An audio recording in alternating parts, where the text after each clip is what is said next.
There's actually some, unsubstantiated news. I think Reuters and Bloomberg are both reporting that Tesla is cutting production at their Shanghai plant by 20%, but Tesla denies that, and it seems to be unsubstantiated as of right now. I like to buy Tesla on that. I think that's a great opportunity to buy Tesla because I think the opening is going to do well. Twitter, I have to go there, David. They have like about a quarter of the people they had, and it's still Twitter tweeting, still working. Still hasn't broken. No, it hasn't broken. In this video, Tesla stock collapses after the fake news spreads fake news about Tesla. And it definitely isn't a story planted by a short seller, and if you disagree with me, you're obviously a conspiracy theorist. Plus, Jim Cramer says, buy the fucking dip, and some discussion around NIO versus Tesla. And by the way, guys, you'll never believe it. I posted yet another exclusive video on Patreon today. I know, just how did that even happen? Who could have seen that coming? So if you're not already a member, you can join with the card in the corner or the link in the pinned comment. Short sellers never in the history of the stock market have ever been able to manipulate the price of a stock by planting fake news, negative stories in the press.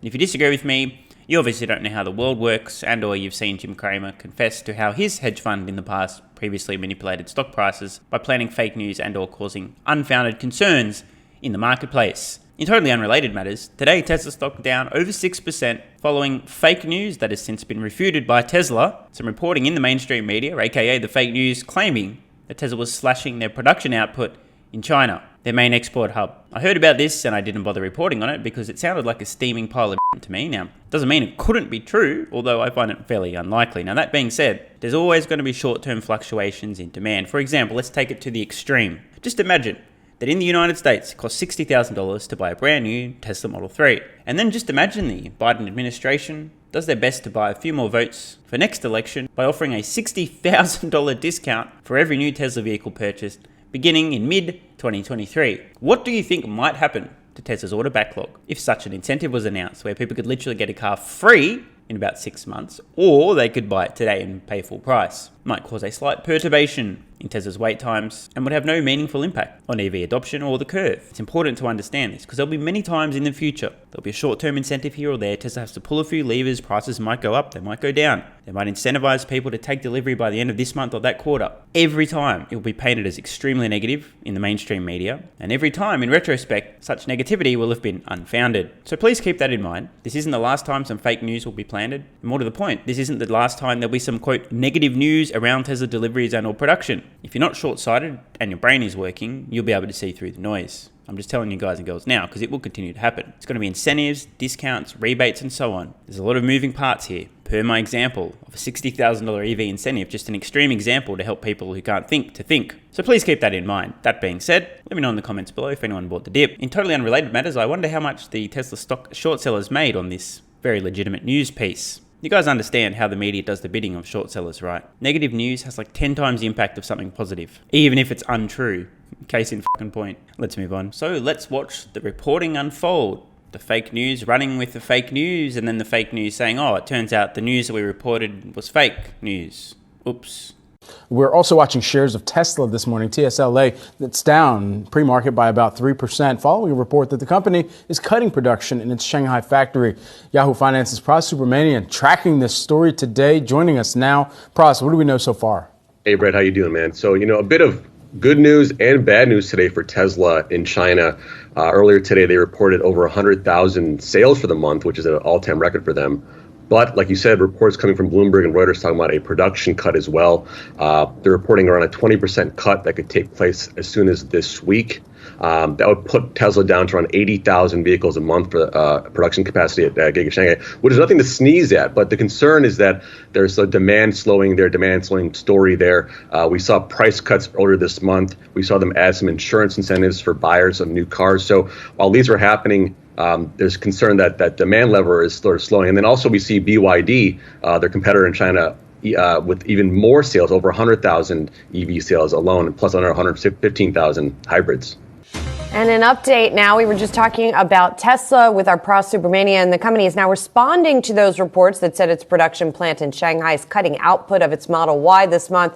The EV maker calls this report untrue. Multiple reports, by the way, said the company's production was set to fall by over 20% versus November. Again, Tesla now says that is nuts. So imagine that. Reporting in the mainstream media. Following reports from anonymous sources that definitely were not planted in the media by short sellers to have information that Tesla would be cutting production in Shanghai by around 20%. The media runs with this alleged news and these supposed reports from anonymous sources. Tesla down in pre-market, closing down for the day. And by the time Tesla gets around to going, this is a load of horse shit, guys, we are confirming this is horse shit. Tesla stock getting wrecked, short sellers making a packet of money, and the stock market being easily manipulated. Where exactly is the Securities and Exchange Commission, whose job it is to prevent market manipulation? Oh, that's right, they're too busy investigating people for tweets. You guys ever heard the term short and distort? Case in point. But let's do engineering really quick on Tesla. Yes. But the railroad strike?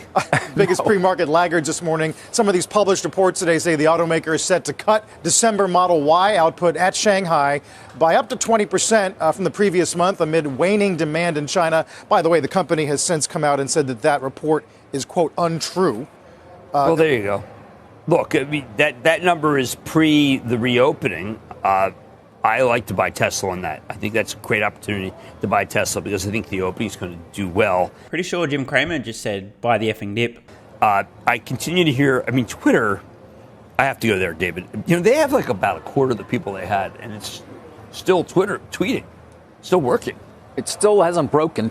No, It it hasn't broken. A little bit of low-key trolling here from the panel on CNBS. Isn't it amazing? With 1/4 of the staff, somehow Twitter continues to function. In fact, I would argue function even better. Reduced latency, massive improvements to Android, less spam bots, more engagement, more activity. I mean, that's my personal experience. It's almost as if 3/4 of the people at the company were, what was that word? The UFW, remind me, UFW, useless fucking wankers. That's right. They got rid of the useless fucking wankers, and the proof's in the pudding. The site's still operating. In fact, it's operating even better with even more activity without any of the dead weight. Amazing. That's not what I read in the fake news. I thought the fake news said the site was doomed, there'd be more hate speech, it was going to collapse, the servers were breaking, and it was the end of Twitter as we know it. I'm just so confused how the mainstream media managed to get this one wrong. I mean, all the headlines and articles I read said Twitter was doomed, yet all the data seems to be showing that it's thriving. So too my anecdotal experience. So too that of Jim Cramer and David here. Amazing, isn't it? You get in it. I don't know what's going on underneath there. I mean, you never know. But wouldn't it be amazing if he just literally could collapse figured at out how any to do moment. it with like nobody? It would be amazing. Yeah. But of course, when you don't have any advertisers, you also don't have to really worry. I hear people coming back. Really? Well, yeah, you heard that? No. I haven't. Small. But I still use it in the same way I always have, which is I view. Yes, mostly I don't really like to say much. Carl's more active because anytime you do, people misunderstand you, don't follow you. Usually great 5 to 6 a.m. is Carl time. Carl time? Well, that's when you post your best stuff. I love it. I'm just writing it down to remember it later in case I need to search. I think it's fabulous. I really am not interested in whether other people read it. Well, I read it and I'd say, okay, good, there's something I can talk about. You still monitor your mentions column or no? Oh, yeah, very closely. I monitor my mentions column from Byberry Hospital. That was an old mental hospital that they managed to close, which was good. That's good.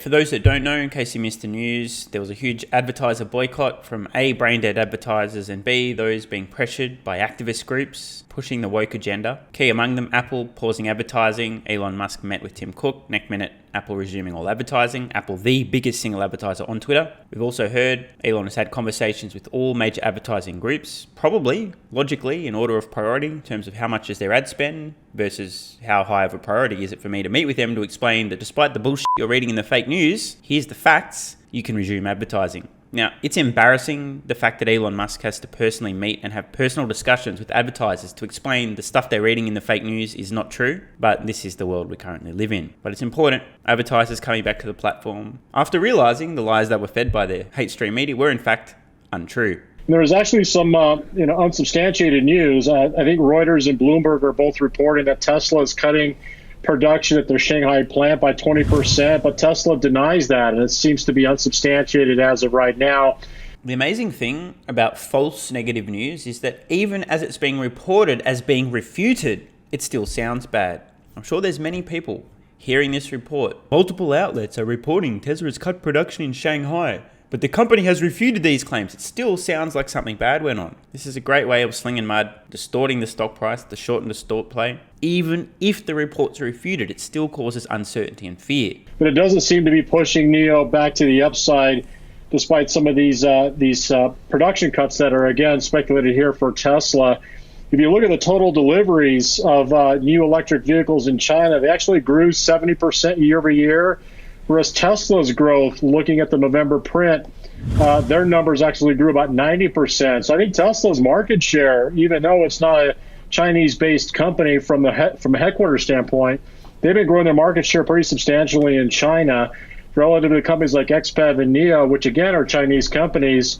But Tesla is still the leader in that country when it comes down to total deliveries. And then when it comes down to total global deliveries, NIO certainly is about 1/10 the size of Tesla as well. George, can we talk a little bit more about the comparison of that of Tesla and NIO? And I know they're not the same. I know they got different things factoring them, but I recall conversations. I couldn't put a time frame on it, but let's call it at some point in the past when maybe markets were a little bit rosier in their performance. And you had highlighted the underperformance of NIO. But that dichotomy and divergence from the fact that in many ways the fundamental picture of NIO painted one of outperformance versus its rival of Tesla. Does that story remain intact, and the geopolitical Chinese, U.S. listed name exposure, macro kind of concern, is that still the force holding a name like NIO down, or the speculation that is? Or is Tesla now regaining? Because that sounded like you just told me that Tesla was doing a little bit better than NIO. I just want to share a few quick thoughts on NIO. If you're a long-term viewer of the channel, you'll remember many of you will have fallen into this very trap. I pointed out at the time, during the height of the EV mania, the SPAC attack. These valuations make no sense when risk adjusted, in my opinion. So many dumbasses out there who thought they'd missed out on the opportunity that was Tesla because they saw Tesla stock 10x or 15x or more. Oh man, I missed out on Tesla. And then, due to the emotional damage of having missed this incredible opportunity, instead of thinking, going, okay, is there still opportunity in Tesla? Where's the next Tesla? I need to find the next Tesla. And of course, these people are being spoon-fed. Oh, NIO is the next Tesla. NIO is a Chinese Tesla. I'm going to buy NIO. I did so many comparisons with production capacity, the ramp, profit. I've been there and done that. I'm like, guys, what are you doing? Tesla is the next Tesla, in my opinion. I'm pleased to report that NIO stock is down approximately 80% from its peak value. Just wanted to give a round of applause to everybody who tried to buy the next Tesla instead of buying Tesla. Just about every EV stock has been crushed. Tesla down, give or take 50% since its peak. And I personally think Tesla, far and away, the best risk-adjusted opportunity in the stock market. Many of the other stocks that have come back to reality, not so much. This is what happens when you have a bunch of idiots who think they've missed out on the opportunity in Tesla, trying to chase after the next Tesla, buying all of the other EV stocks, thinking they're comparing apples to apples. Yeah, NIO has world-leading AI as well. Industry-leading profit margins as well. They're doing the huge giga press as well, right? Oh, wait, no, they're not. Oh, don't worry about that. They have Elon Musk as well. Oh, no, they don't. They have Tesla's Oh, no, they don't. Oh, but the media told me that was the next Tesla, so I'm going to buy it anyway. At least I didn't buy Nikola's stock. Well, there's two things going on. It's doing better from the standpoint of total deliveries. It's also doing better financially. If you look at NIO, relative to the current stock price, they're still expected to lose money in the next 4 quarters, where Tesla is now making money. The only challenge with Tesla is valuation, which is actually compressed in terms of the multiples in the last couple of quarters as we've seen the stock price fall.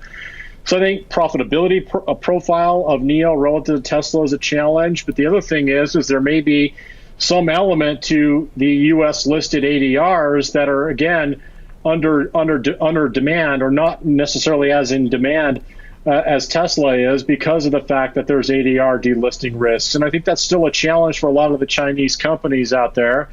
And lastly, the other thing is the U.S. dollar. I think a lot of these stocks, the EV makers and all the Chinese stocks, which have performed quite well. If you just look at the last couple of months or so, they've outperformed the U.S. markets. But they've been down over the last year and a half significantly because of the strength in the U.S. dollar. So all of the profits that are made in Chinese renminbi and remitted in U.S. dollar denominated equities in the United States, that has been a challenge. So if the dollar continues to weaken, if some of the elements of the political challenges between the United States and China, of course, are subsided, but also the COVID restrictions. I think the COVID restrictions are for real. In other words, putting those off, letting more flexibility for consumers and the population of China to move freely. I think that might actually bode well for companies like NIO, XPEV, and so forth from a stock price performance, but it doesn't necessarily mean that the companies are profitable, and I don't necessarily see them profitable, at least in the next 4 fiscal quarters.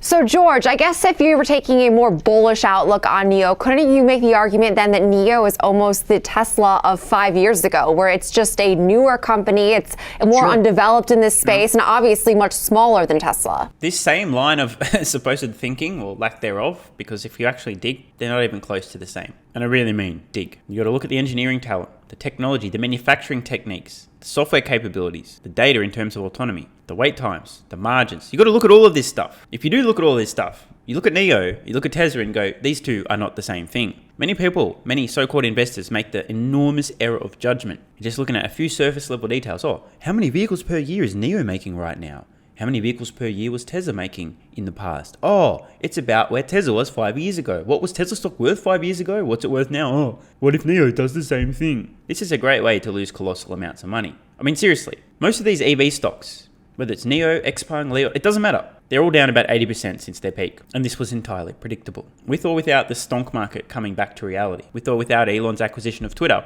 it was inevitable at some point these companies, these names would start to come back to reality. And it stuns me today, with Tesla stock down over 50%, there's still people out there looking for the next Tesla. Hello.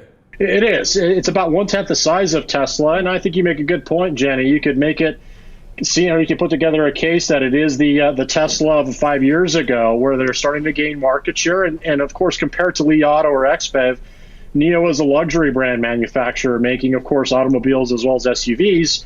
We have to remember Tesla, it really is denoted and labeled as a luxury brand. And so it is the direct competitor to Tesla in China. Just like the insert phone that isn't an iPhone is a direct competitor to the iPhone, except there isn't one. Now, don't be a point extra and tell me in the comments about the Samsung, this, that, or the other. There is no competition for an iPhone. There's iPhone and there's not iPhone. There's Tesla and there's not Tesla. They could be wrong. Some customers who buy a smartphone will buy something that isn't an iPhone over an iPhone, just like some customers will buy NIO over a Tesla. But the actual value the product delivers, the features, the functionality, the specs, they're not apples to apples. Tesla today still does not have any competition. There are other electric vehicles, but nobody's competing with Tesla on features, functionality, price performance. Maybe this changes in the future, but for now, Tesla still has no competition. I'll let you know when this changes, if ever. So I hope you guys and girls have enjoyed this one, and if you haven't already seen my video on how hedge funds manipulate stocks, check it out, featuring none other than Jim Cramer himself, literally explaining how he, when running his previous hedge fund, used to manipulate stock prices by creating the impression of negative news, something out of nothing. Once the media outlets run with it, it doesn't matter whether or not it's true, the damage is done and you've made a shit ton of money. Just search YouTube, how hedge funds manipulate stocks, solving the money problem. I'm sure you'll find it. And lastly, don't forget to join Patreon with the card in the corner or the link at the pinned comment. Well over 230 exclusive videos and counting rapidly. So I'll see you over there. Love ya.